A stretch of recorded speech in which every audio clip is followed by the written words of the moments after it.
Nixon, lovely to be in Eswatini. Thank you for having me.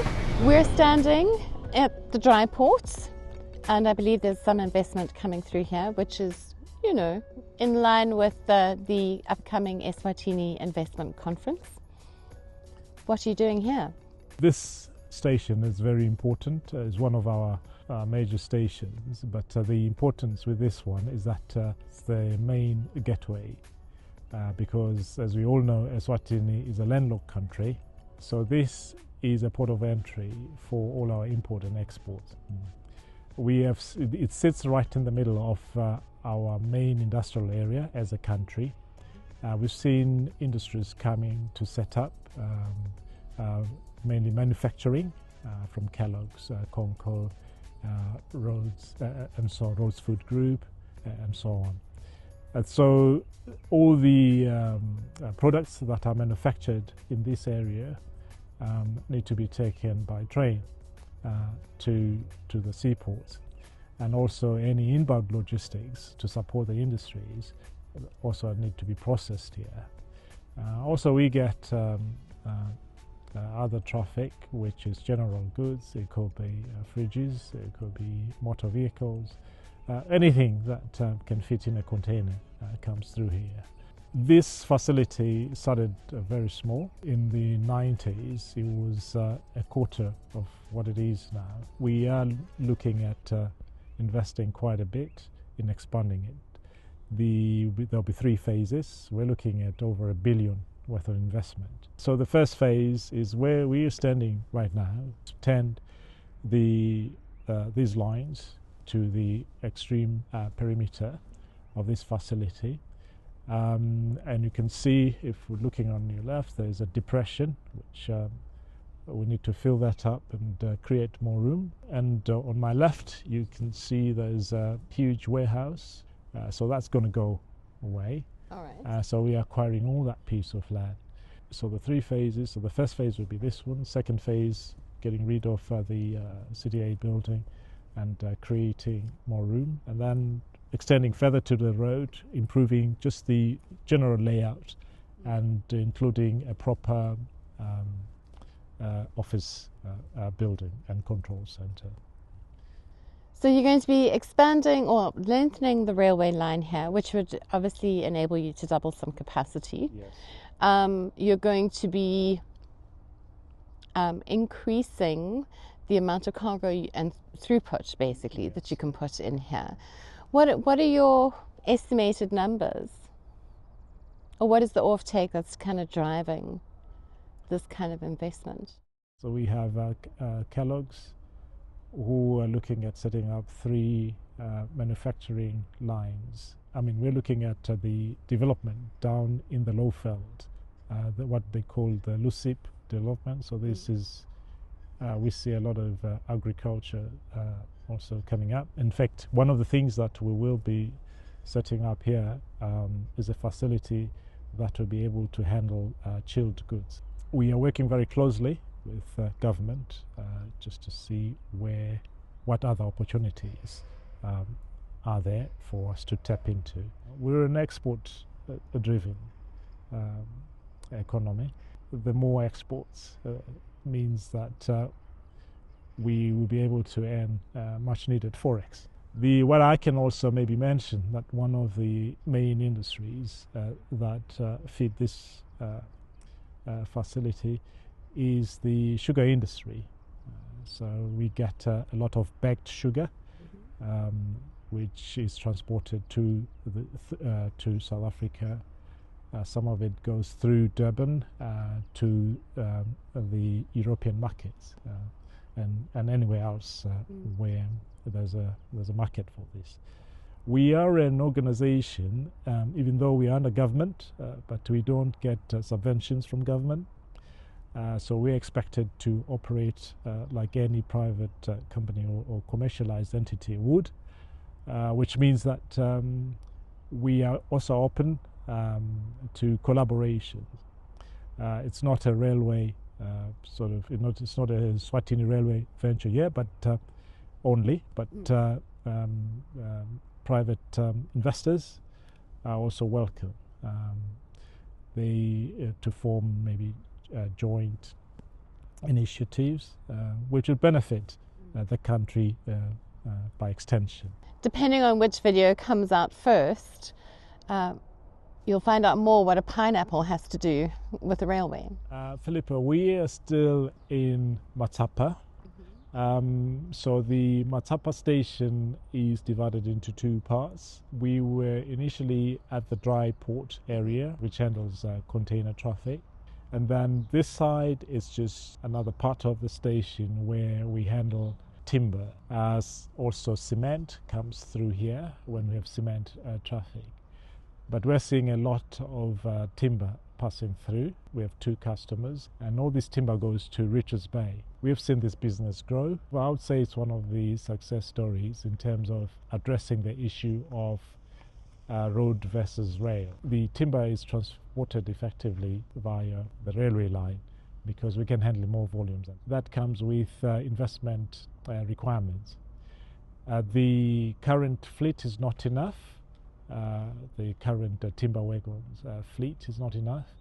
Ideally, we would like to see at least 4 trains per day.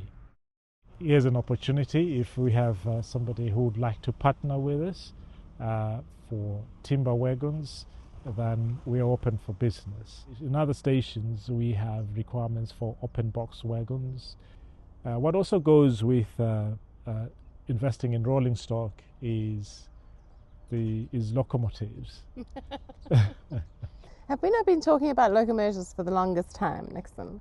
Yes, we have, and we are on the case because you learn that over time you learn that there are certain requirements, especially for us as a state entity, and also our capability in terms of funding these locomotives. So we need to order a substantial amounts. So is that the kind of volume you're thinking, and are you putting a local content requirement in there to set up locally? Yes, we're looking at investment in monetary terms, but we also believe that business is set up to support manufacturing. That also means that we're investing in people and the railway as a whole, and by extension the country. The railway line in Eswatini, we only have about 301 kilometers of it. We believe that because it cuts north-south and also east-west of the country, we believe that wherever it goes, there should be development. So we're looking if we can get maybe 10 locomotives, for instance, for starters, then that'll be good. You want to own, not lease, or will you be prepared to lease whilst you wait for what you've bought to come through? We'll be prepared to lease. We are currently leasing. We have some locomotives on lease from various companies, including Transnet and CFM, but also we have private companies who are helping us meet our rolling stock requirements. But the long term is we should also own this rolling stock. It just gives us a lot of freedom in terms of what we can do and not do.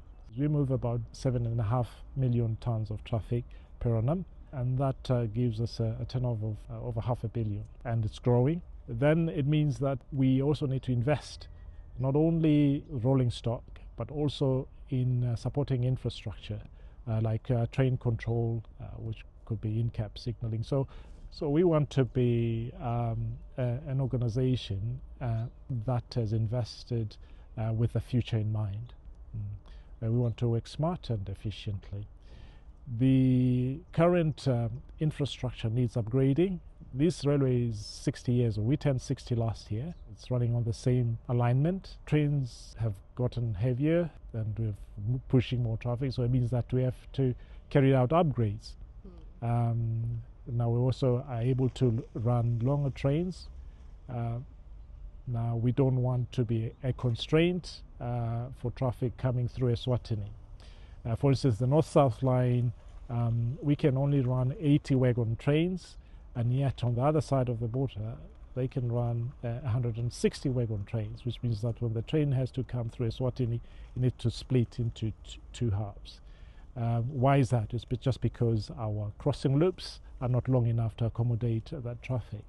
So there's a lot of investment that also has to go into the upgrading. So you're looking at least maybe 2 billion worth of investment. So it'll be capacity ahead of demand. What's the timeline for that? I think this investment forum has come at the right time. It's perfect. Okay. Yeah. So we have plans. We have a list of projects that we will share. But also we're looking at reviving the line that used to serve the iron ore mine. So we're moving iron ore as well. The studies have been done. We know what needs to happen. So all we would like is to have partners come on board. It could be via concession. It could be a triple P. It could be a joint venture. Anything that will make this economy move. Phrase that describes that is Nkwe. Nkwe, yeah. So the spirit of Nkwe should be evident in all that we do. And with Eswatini Railways, where is the spirit of Nkwe? The government is looking at us generating 200 million profit per annum. Yeah, so that's about 0.2 billion, and there's no way we can achieve that without major investment and in the period that we've been given. The tourism industry in Eswatini is we've seen it grow in leaps and bounds. Eswatini is an attractive destination. I've also seen that there is a demand for tourist train, just for people to actually either do local runs on a train or have a service that will connect us with the rest of the region. It could be our neighbors in Mozambique or South Africa, Zimbabwe, the DRC, and so on. The Ministry of Tourism is working with us. So we've been very successful in 2 ventures where we've collaborated, and we actually have plans in place to acquire passenger coaches. Because currently we are leasing these coaches, and we are also looking at developing the infrastructure that will support that. Because tourism comes with requirements for accommodation, for instance. So some of our stations have villages that can be revived into facilities where there will be amenities for tourists to enjoy and use. So our railway line goes through some of the major game parks. There's an agreement in place that we will be working hand in hand with Ministry of Tourism and the National Trust Commission. We have seen growth in our business just as Eswatini Railways. So we think there is a lot that we can achieve with partners from anywhere in the world, because we feel that Eswatini is a blank canvas. The fields are white. We've got very able. We have a very good skills base. Well, it's a literate nation, so and it will address a lot of other issues if we get these projects off the ground. Obviously, there's still the big project that is happening. This is the Eswatini Rail Link. Resettlement is the phase is almost complete in Eswatini. On the South African side, that's also complete. So this is the 145-kilometer railway line. This is a new link which will connect Eswatini and South Africa. The exciting thing is that something similar is happening up in Botswana, the Mamabula Lipalele connection, which is similar to what we're doing here. And we have decided, which was the original plan, to treat this as one big corridor. What we are doing, the rest of the corridor is doing, Botswana is doing. We are all so we had a similar investment conference investors conference in Gaborone a couple of months ago. So yes, it is on track, and we are looking forward to this happening, including also Mozambique. We have another dry port planned for Sitwagodwa, which is one of our main stations. That's where we handle most of the coal. Then another one up in Ngwenya. So we're looking at a dry port, also a truck stop. There's also other activities that we are looking at. We're looking for investment in. And this is not investment as in people just giving us money, but this will be a collaborative effort, because we believe that we should have all interested parties involved in what we are doing as a country. We cannot do it in isolation. Our vision is, as a railways, is to be a logistics partner of choice. So we underline the word partner of choice, because we believe that without an ecosystem, we'll not be able to achieve what government requires to do and what the country expects of us and the region.